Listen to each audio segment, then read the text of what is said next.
impression of Israel was of a very old-fashioned place where laundry is hung out on the lines outside the windows, and you had to flip a switch and wait for the water to get warm before you could take a shower or wash dishes.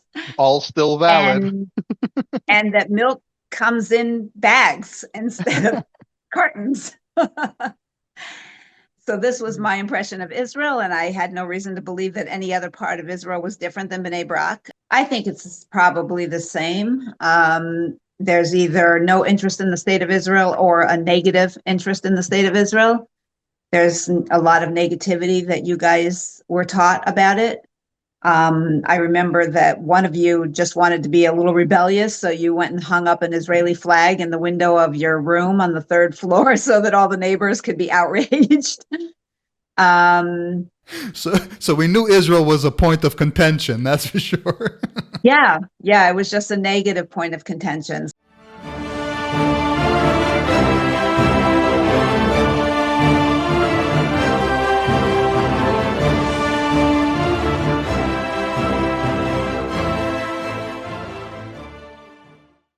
So welcome to HumbleBrag, my beloved mother.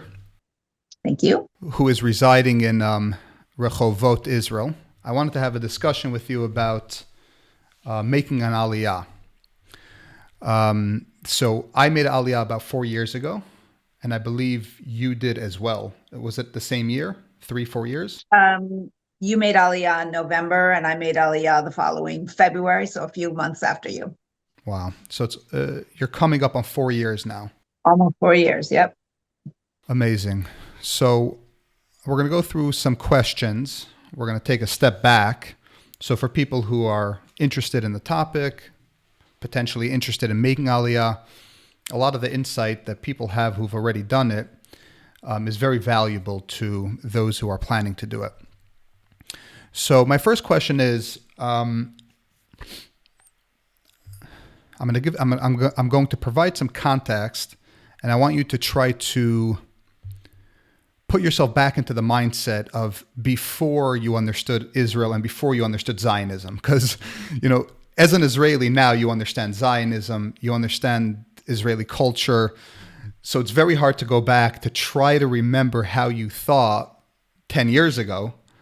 But I want you to try to do that and walk us through your relationship and your mindset, if you can, go back there, and your interest and understanding of Israel then. Like, what was your impression and understanding of Israel and the Jewish nation 10, 20, 30 years ago before you understood what you understood now? So it's actually not so hard because I remember very, very well how I related to Israel. It was just, to me, a distant country. I didn't grow up in a Zionist family. I didn't go to Zionist school, so I never had that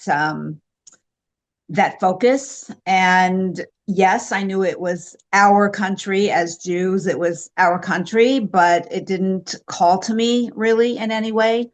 The only very tenuous kind of connection I had to it is that when I was born, my mother must have had a proud Jewish moment for her firstborn, and she gave me the middle name Renee. And she spelled it, instead of the typical Renee, she spelled it Renae. And she always told me growing up that was in honor of the spelling of Israel. So that was my little mini tenuous connection to the land. I never heard that, but I actually think that's really cute. You never know spiritually if there's some reasoning behind that. Well, the funny thing is that Israelis seem to read our American names backwards, even in Hebrew. So whenever I go to an office, my official name is Davii Renee, and they always read it backwards. So I'm called Renee wherever I go. So I guess it was meant to be that name. But that was it. And my parents never visited Israel, have never visited Israel. And I didn't come to Israel as an adult. I didn't come to Israel at all until my second son got married, and he married an Israeli girl, and we all came to Israel for the wedding. So that was about 21, 22 years ago. And that was my first and only time in Israel before I made Aliyah. And he got married in Bnei Brak. So my only impression of Israel was of a very old-fashioned place where laundry is hung out on the lines outside the windows, and you had to flip a switch and wait for the water to get warm before you could take a shower or wash dishes. All still valid. And that milk comes in bags instead of cartons. So this was my impression of Israel, and I had no reason to believe that any other part of Israel was different than Bnei Brak. We were there for 10 days. And when we went around visiting, we went to the Kotel, of course, and it was March, so it was cold and wet and rainy and dark. And we went to visit lots of graves of tzaddikim.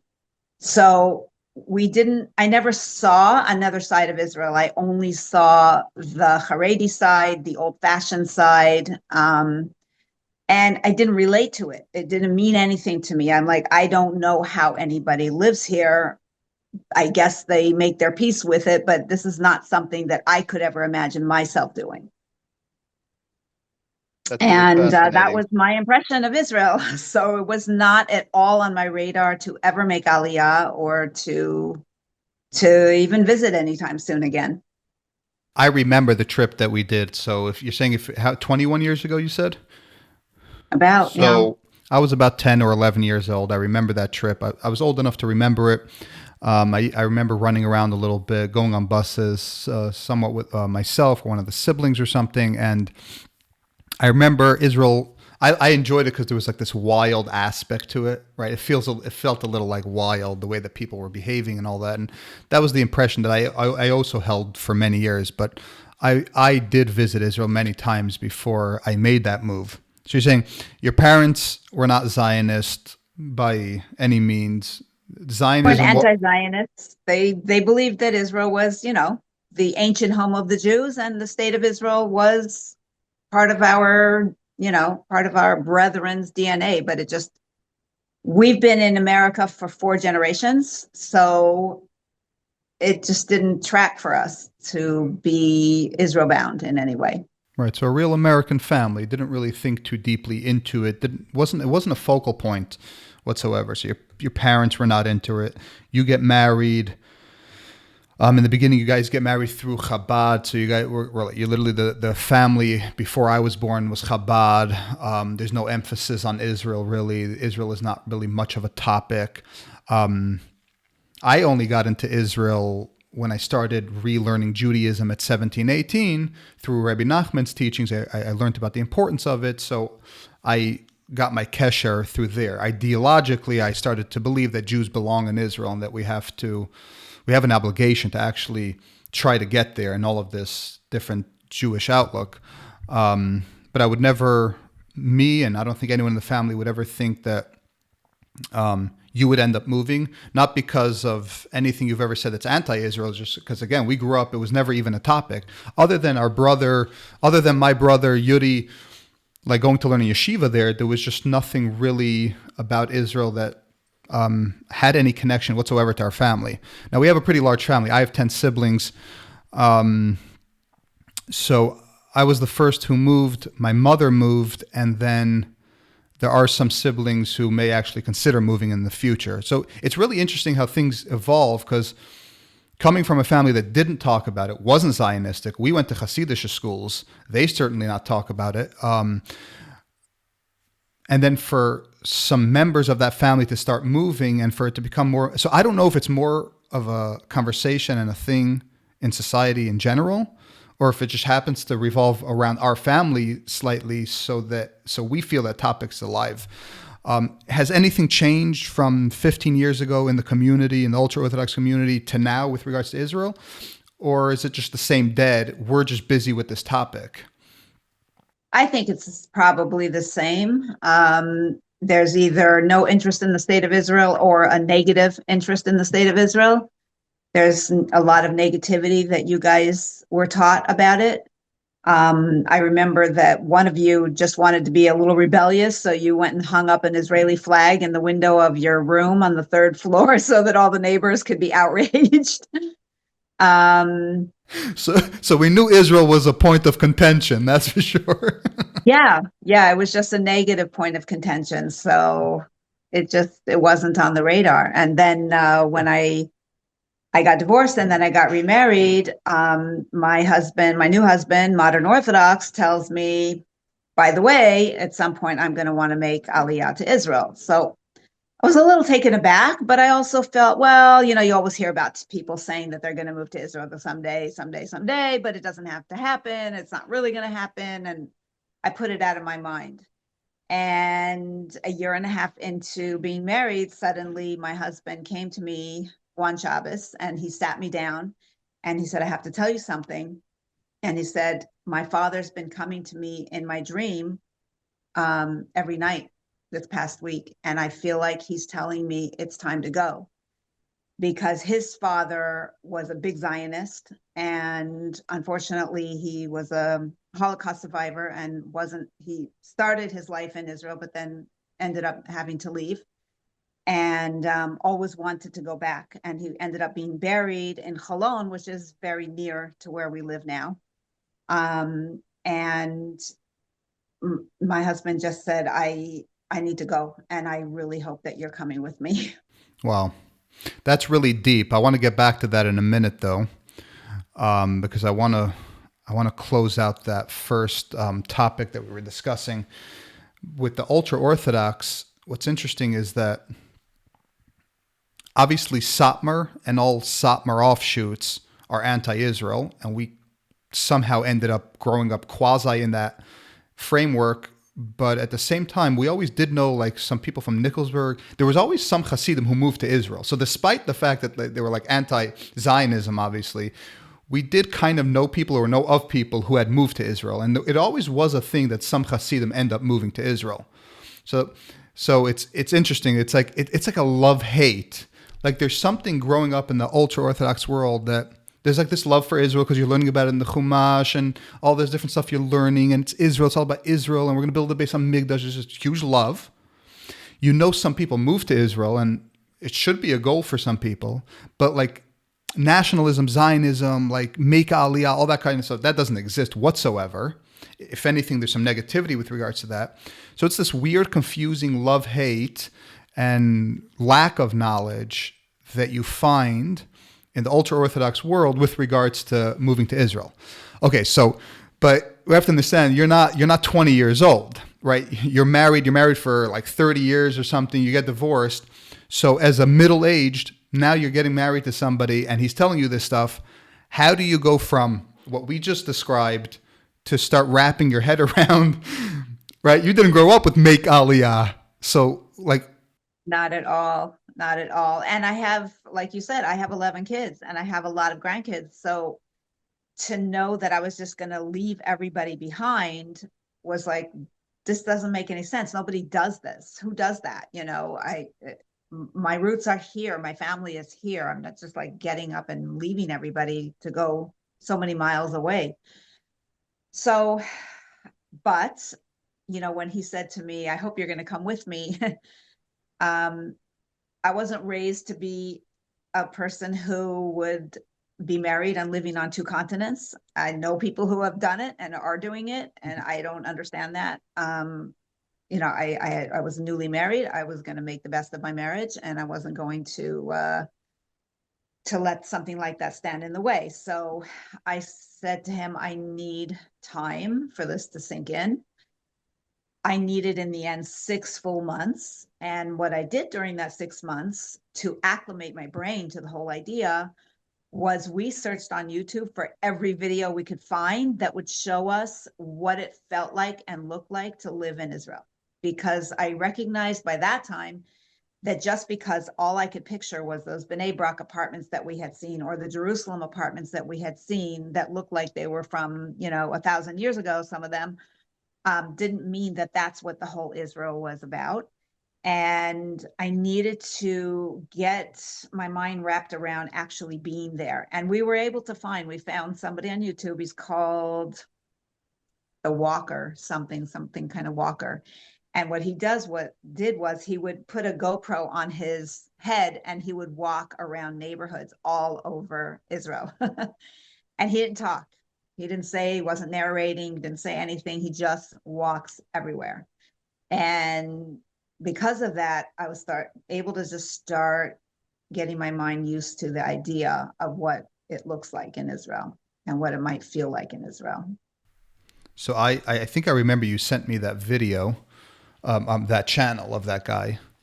Yeah, it's a particular niche where there's no talking. It just allows you to really get the feel of the places, geographically and stuff like that. Now, there is like that stigma, I think, attached to Israel and the quality of, let's say, living in living spaces. But now, after the fact, how would you compare, say, your Teaneck apartment, which is where you left from, or your Teaneck house, to the quality of the structure that you're living in now? I mean, from the background, it looks very nice, tiled floor, but what is your impression, and what is the difference between just the quality of the house or the apartment versus what you have now in Israel? So the way I got myself used to the idea was partly just to kind of give in a way, in my mind. I just said, you know what, whatever happens, happens. Almost 10 million people live there. It can't be that terrible. And I will just learn how to live there. And I pictured that we're going to be moving into some drafty, moldy, old apartment that's cold and has, these yucky old tile floors that you have to pour a bucket of water and mop it out. So my expectations were so low that when we came to our apartment, I was in shock because we got an apartment. We're in a building that's about 10 years old in a newer neighborhood in Rehovot. And we did everything online because it was COVID and we couldn't make that pilot trip. And we got a video of it and it looked decent. And it is very nice. And it was just a very nice surprise. And everything about my Aliyah was setting my expectations super low because I didn't know what to expect. So everything turned out to be so much better than I expected. And that was great. That was amazing. Yeah, that's a great utility. I've said this almost on every video that I talk about making Aliyah, that it's an important step. If you get rid of the expectations and you really expect the worst, everything from there is a step up. So it works out, and it's something that everyone should do or learns to do. That's very good. Now, how did you reconcile leaving the family? I will just say that the way that I did so, because I also have a son in America with my ex-wife. And one of the stuff that I do is that I visit often. The first year I was visiting every single month for a week. Then we changed the schedule that I was coming for 2 weeks at a time. The third year we were testing every third month for a full month. We're always testing out different ones to try to find that perfect balance of not being away too long, but not being away from him too long and having him for quality time. But at the end of the day, it's a rigorous commitment that's very expensive and you have to be fully committed to. What are some of the ways that you were able to reconcile leaving the kids and the grandkids to move to Israel? So because we have such a big family, I decided not to tell anyone too early because I just knew that, it would be such a shock to everybody that it was just completely out of the blue for them. I just didn't want to deal with a lot of negative blowback for a long period of time. So I decided to announce it about 6 months before we went, even though I knew about it for a year. And funny enough, I hadn't told you, obviously, but you and your wife and me and my husband met up by accident at the Nefesh B'Nefesh Aliyah fair. Oh, really? I don't even remember that. That's funny. Doing here. And we both were kind of keeping it a secret, so we agreed to not tell anyone. But that's funny. So yes, when I told them it was kind of like an atomic bomb, everybody was completely taken aback and not expecting it. Um, and, there were some rough patches of getting everybody used to it, at least, if not on board. Um, Over the past 4 years, I've gone back quite frequently, not as frequently as you, but quite frequently, a good few times a year, 4 or 5 times a year. And I'm trying to continue that schedule of going at least 3, 4 times a year and being there for all the major simchas. And I'm going in a couple months for a month and dividing my time between all of the kids, jumping around to see everybody. Um, and it's hard. It's hard, like you said, it's expensive, but besides that, it's hard physically because there's jet lag involved and there's, the time difference and there's work that has to be done remotely while you're there. So it's not easy, but it's a priority for me to be there for all of the simchas and to be involved and have the kids and grandkids, grow up still knowing their grandmother from far away. That's beautiful. And I will reemphasize for our listeners that this illustrates, you hear these things when people make Aliyah, like you have to really want it, but you don't really understand what it means until you do it. Like you truly have to want it. At the end of the day, despite what my schedule may be on a given year, I probably spend a third of about close to 100 days a year with my son every single year. It doesn't matter how we slice or dice it. That's the same that I would have him if I was living in the United States, if I had a regular visitation schedule. And that's a commitment that I made. What's my point? I wouldn't move if I wouldn't be able to commit to something like that and be there for my child. You have to really, really want Israel. You have to want it so much that you're willing to do something like that, just as an example. Now, there are some people who they don't want it that much, or they wouldn't do that, or they would wait till later, so on and so forth. But for people who really want it and they want it now, and they understand the importance of executing and not pushing it off, for everyone it's different. But on some level or another, you're going to sacrifice huge, and you're going to invest huge. There was something that I wanted to ask you. I forgot the follow-up question. Fine. So, no. So I wanted to ask was, so coming again, no. What I want to say was in the modern Orthodox world, it's very common that the opposite is true. The children end up making Aliyah because they grew up with the Zionist mindset, and then the parents end up following suit. Like, my wife's parents, my in-laws, they were thinking about getting their retirement home in Florida and like settling down. But what had happened is by the time I met my wife and married her, 2 of her brothers had already made Aliyah, and they're just a family of 4. 2 of the brothers made Aliyah. And then I roll around, same thing like your husband. I tell her, hey, I want to move to Israel. She's like, oh, really, Israel? Like, boring. Now she loves it. But like then it's like, oh gosh, why Israel? So then the 3rd sibling moves to Israel. So then the parents are like, wait a second, we're buying a house in Florida? That doesn't make sense. And then the 4th sibling, although she didn't move to Israel yet, some of her kids already live in Israel. So some of the oldest granddaughter and great-grandchildren are already in Israel. So the grandparents, my in-laws, made Aliyah as well. And that's very common in the modern world or in a Zionistic family where they promote Zionism. The kids move because the education, and then the parents end up moving when they're older. It's less common, I think, for parents to move in that in-between stage. There are parents who move when their kids are young, because we know a lot of like Anglo type of families where they moved years ago, kids were young. So these Anglo families, like the kids just grew up in Israel. And a lot that come when they're old, but that middle stage where the kids didn't move yet, but then the parents, I don't see that as much. That's a little interesting. So coming from that mindset where it's nothing about Israel, right? Nothing about Israel. And then we have these assumptions about Israel. Maybe they're based off of that one trip we took. Like Israel is this, Israel is that, Israel is whatever. We have to lower expectations. There's a type of feeling that we have in America.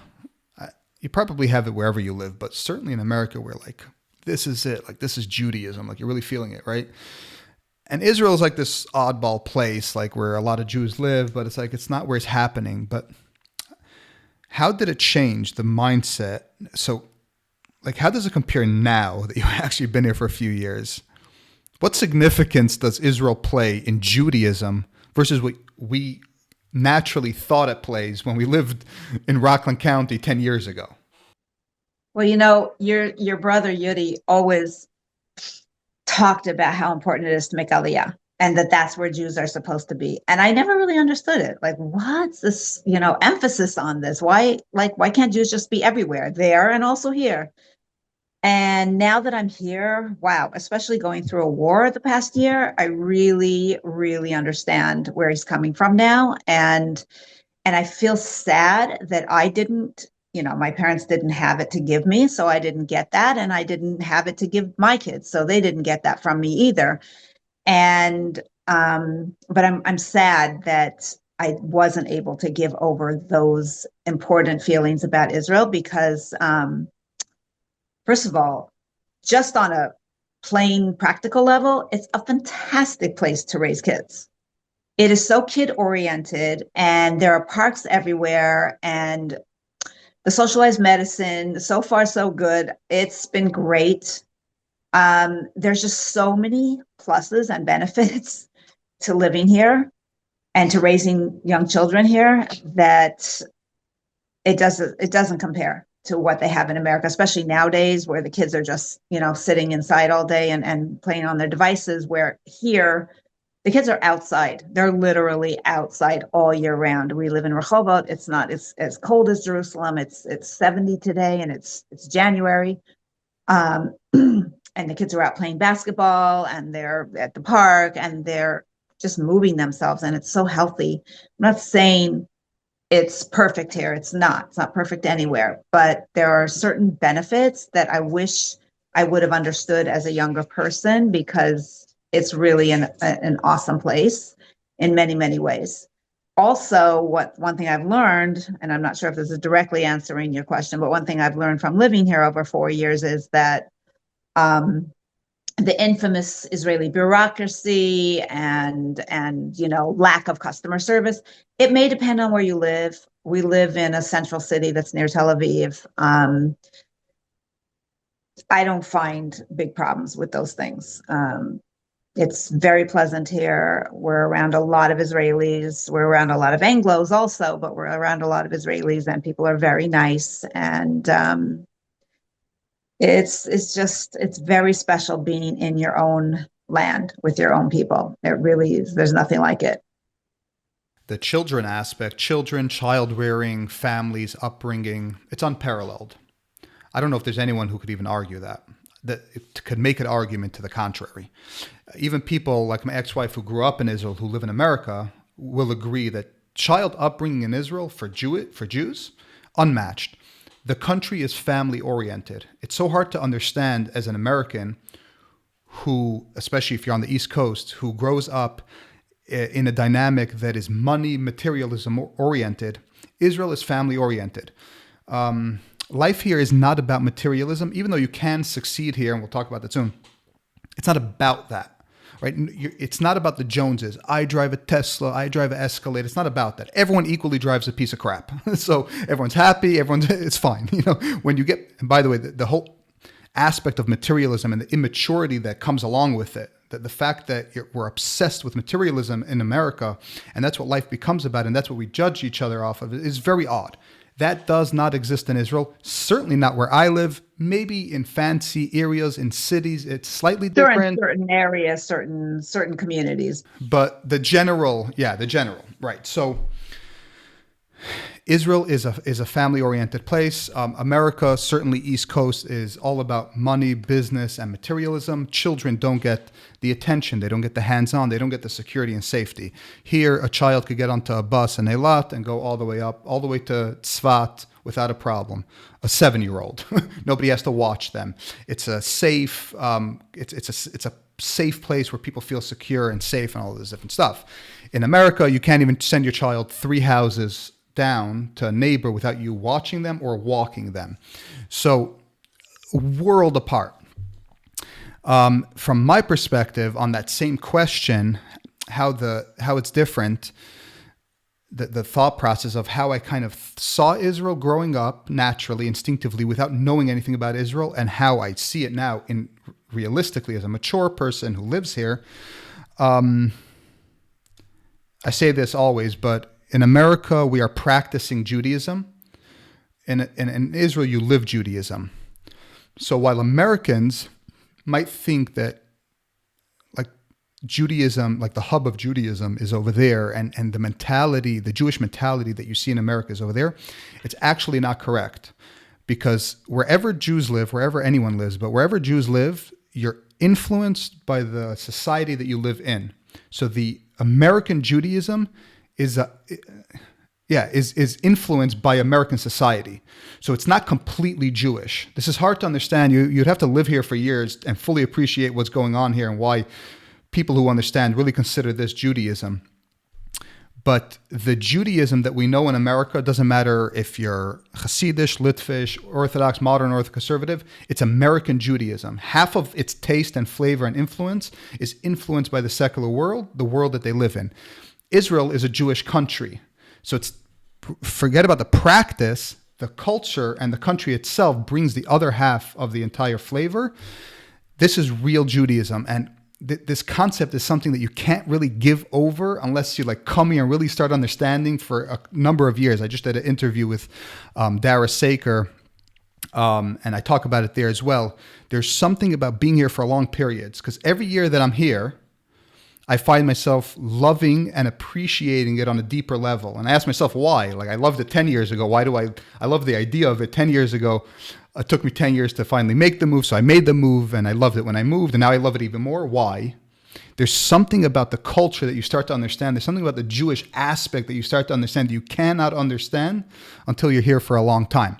What about you? Are you content with your decision? How does it differ from when you first moved until now?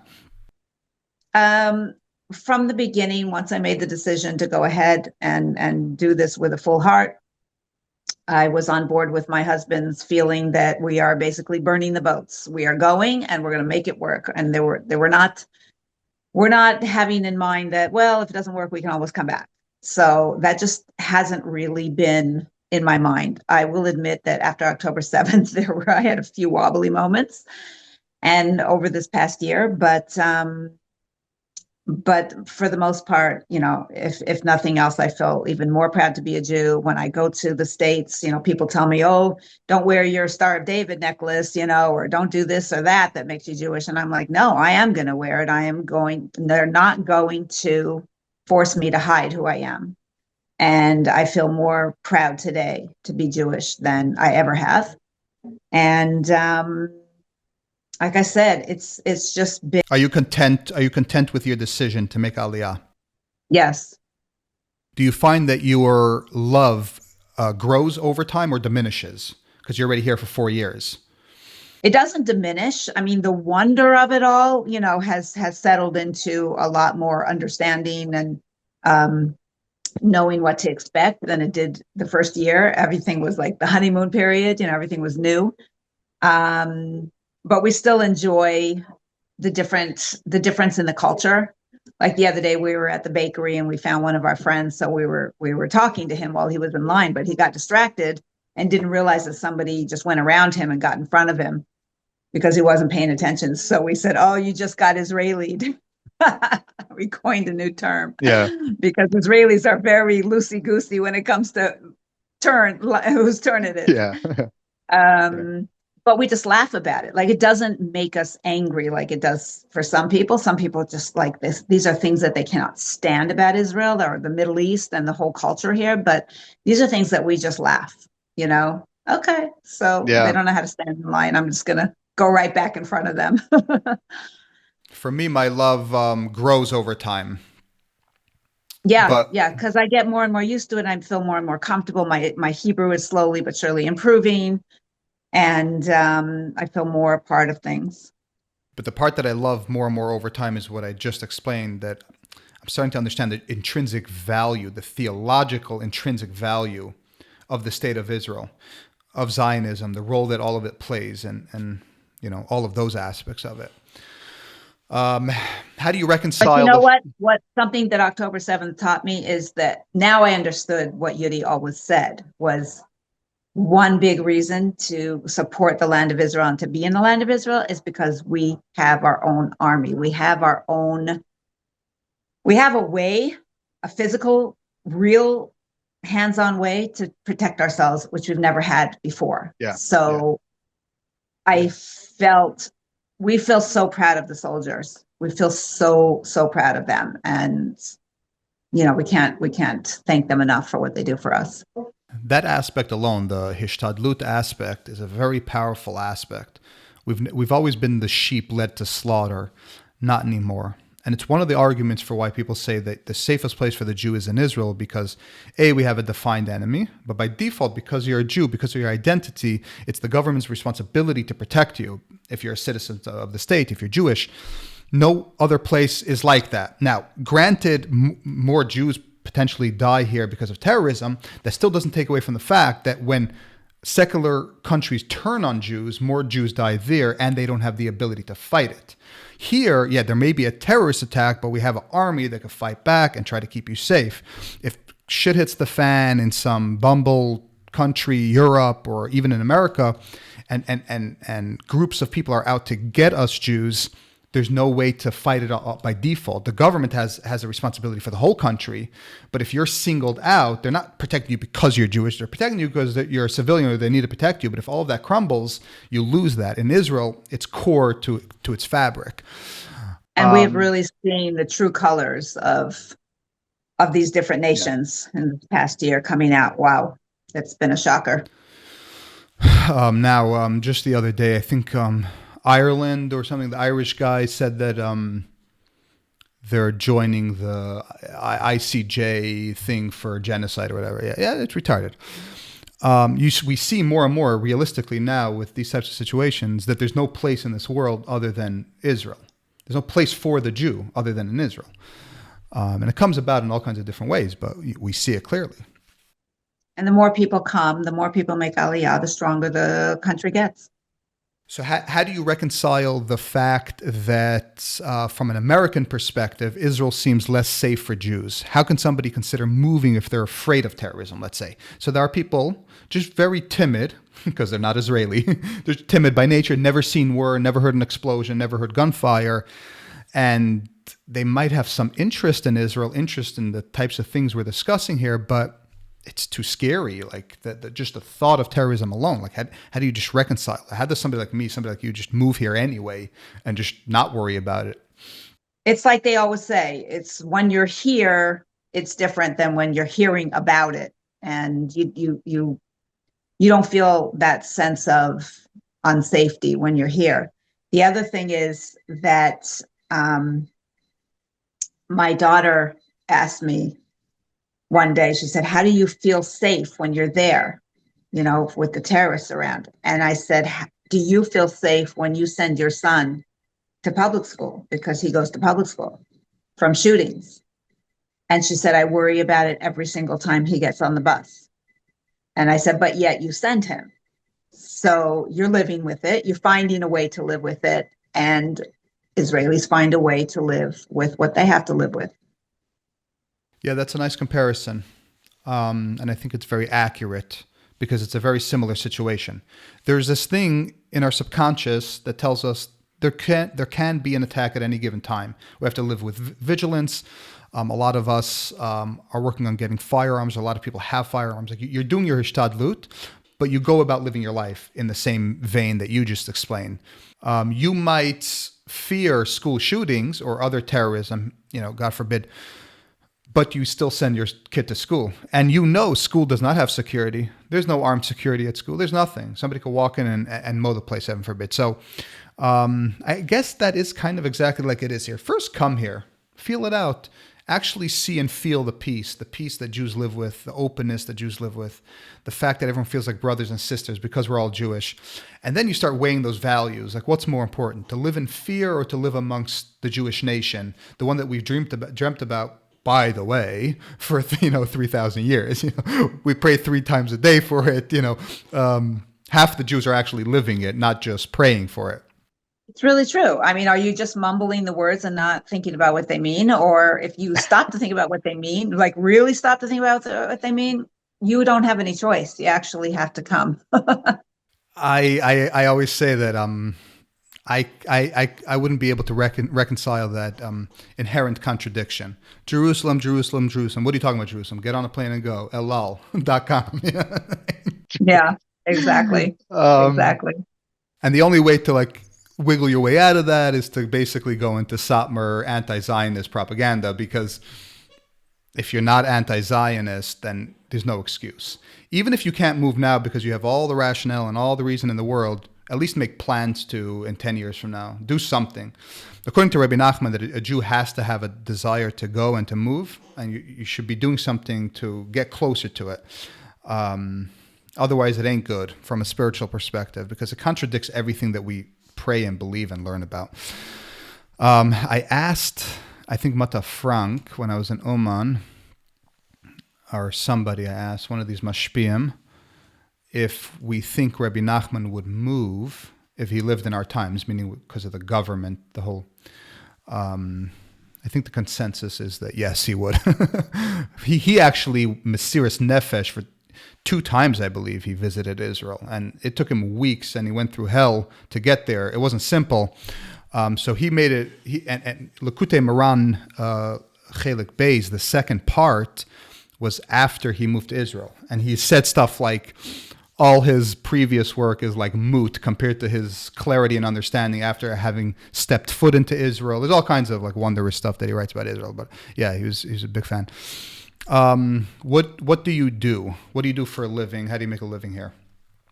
I started actually from COVID. I started a remote virtual assistant agency. And I started off just as a virtual assistant myself, and then I started to hire more people and take on more clients. So now we're up to the point where we have 15 virtual assistants working for me. And we are servicing clients both in Israel, Canada, and America. And we work American hours by and large. And thank God, it's growing. It's doing really well. And what's the name of the business? Right Click Professional Assistance. We Very also nice. service shuls. We have a bunch of shuls in America that we do. What is some of the Virtual stuff that work you You do for shuls, for example? We do office work like any secretary would do, but we also do higher level. So we do social media, we do graphics, we do their event flyers, we do their newsletters. So, and What it's does coming from an understanding of what a shul needs. You know, you don't, it's not like somebody that you have to teach Yeah. what is, what is Aleph and what is base. Like we're coming in, we know Right. everything. What does business look like in general in Israel? Like, is it feasible for Americans to open up business and make money in Israel? Or should people focus on essentially moving but making their money from America? Most of my clients are still American. I haven't even wrapped my head around the full notion of getting clients here. I'm starting now to look into it a little bit. But what's like the overall, like what are people supposed to do if they consider making Aliyah? Can they make money in Israel? Do they have to have an American income? I mean, having an American income is definitely a pro, is an easier way to live, just because the American salary tends to be higher. There's quite a lot of people who have made Aliyah and are working American hours. If you can do that, that's great. If you have a profession, a lawyer, a doctor, they are more and more every year. There are more accommodations made for people in those kinds of professions to get their certification more easily here, especially doctors. They're really trying to get more foreign doctors to come and making the recertifying easier. Like anything else is a challenge, and they always say that you get Israel through Yisurim. So if the Yisurim is Parnasa, then it is. But I always remember what I learned as a young entrepreneur, which was even during the Great Depression, when people were standing in bread lines to get food to eat, there were people who made millions of dollars, because in any situation, if you've got a great idea and you know how to work it, you can make money. So there are wealthy people in Israel who are making their money right here in Israel. It's just a matter of positioning and doing what you need to do. But there are a lot of English speaking jobs, and there are a lot of job boards, and there are possibilities. It's a matter of wanting it and making it work. There is actually, I believe, a lot of opportunity to open up business in Israel. One of the complaints are that they take a lot of tax. So if you do open a legitimate business here, it's taxed very high. But just from a perspective of opportunity, there is a lot, because Israel is still missing a lot of things. America, we come from the land of materialism, so like a lot of it is figured out already. Anything you want is at your doorstep the next day. Not in Israel. And there's a lot of opportunity to build out for American business-minded individuals. I forgot to ask you, but what are some of the hardest parts of making the Aliyah, going back to the Aliyah process? What were some of the hardest adjustments? Well, it's like we always joke. Everything that you go to do, you have to think of it as a practice run, and don't expect it to happen the first time you go. So whether it's dealing with an office here, a government office, whether it's dealing with Nefesh B'Nefesh, which they're wonderful and they helped us a lot, but there's bumps in the road with all of them, and the Jewish agency is especially trying at times to deal with. We became Israeli very quickly. We learned to push, we learned to prod, we learned to insist, and we learned to not let them just say no to us. And that has been a winning strategy, I have to say. You can't be shy. People who are, I've noticed that people who are from New York have an easier time with the Israeli mentality than people from Wisconsin, because they know how to push and they know how to insist on things. Yeah, for me, it's similar. The hardest thing is language, the language barrier, and learning Hebrew at this age is a bit difficult. I moved during COVID, so we couldn't do in-person Ulpan. I tried Zoom. I have a hard time sitting on these screens for too long. And then I started paying a private tutor, so it's gradually building up. Not having the language is probably the hardest thing. Try to learn the language before you come. It'll give you a big boost. Because language goes into everything. It goes into what you're saying. It even goes into the whole appointment thing. And I agree. We go to appointments as if they're adventures. It's like going to Disneyland. You don't expect anything to work out. If it did work out, it's a plus, and that really, really helps. Get rid of expectation, and you don't have frustration. But the language speaks to all of it, because if you spoke Hebrew, you could yell back, you could insist better, you could make them do, and that's how it works here in Israel. And when you don't have the language, you just like ooh, and you kind of like walk away in a daze. So certainly the language is one of the hardest things. But I will say also that there are a lot of programs that they didn't have around 5 years ago, 10 years ago, 20 years ago. They just weren't around. Yad LaOlim has a lot of programs where they help people. With their health benefits. So how to make appointments, and they'll get somebody who speaks Hebrew on the line with you, with your health provider, to help you make appointments and to help you navigate things. Nefesh B'Nefesh has many, many, many programs to help people become entrepreneurs, to just help them get better at what they do. There are a lot of programs. You have to make yourself, you have to find out what they are and avail yourself of them, and use them because they're there. And just to finish on a positive note, what are some of the big positive stuff that you experience in making the move? Is it community, friends, family, culture? Here in Rehovot, we have a very large, at our shul, we have a very large Anglo community, and of all ages, and there's a lot of people in our age group, and we're all here for the same reason. We all here coming from the same background and moving here in a later age in life.